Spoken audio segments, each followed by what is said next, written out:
vers 18 mois apparaît ce qu'on appelle l'étape du non. Et alors, ça démarre vers 18 mois parce que c'est un des premiers mots que l'enfant prononce. Pourquoi c'est un des premiers mots qu'il prononce? Parce que jusque-là, on lui a dit beaucoup.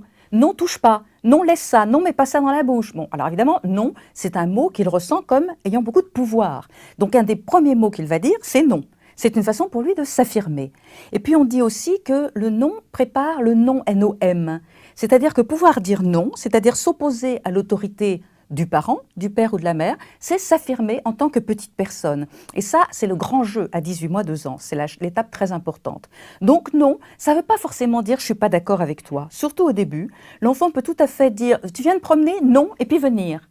Ça veut juste dire « je ne le fais pas parce que tu me le demandes, je le fais parce que j'ai envie de le faire, parce que je suis bien d'accord pour le faire ». Donc ce non est quelque chose d'assez systématique. Tu veux manger? Non. Tu ne veux pas manger? Non.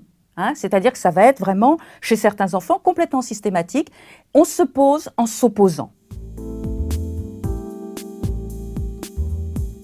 Alors les parents vont se sentir évidemment assez désarmés face à cette période qui arrive où l'enfant s'oppose à tout. Et si on ne met pas au début un peu de souplesse, ça peut être quelque chose qui va vite devenir conflictuel.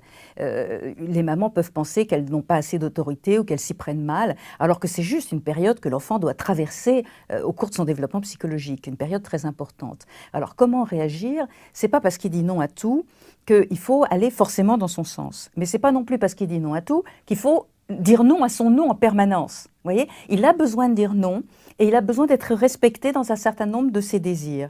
En même temps, c'est évidemment pas lui qui va décider de la vie. Alors qu'est-ce qu'on fait? Quand c'est pas grave, on lui laisse le choix.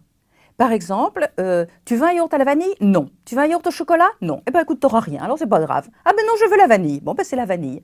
Il commence à manger la vanille, puis finalement il dit non. Ah ben t'auras pas autre chose. Vous voyez? Ou on lui donne des choix, par exemple, sur lesquels il ne peut pas dire non.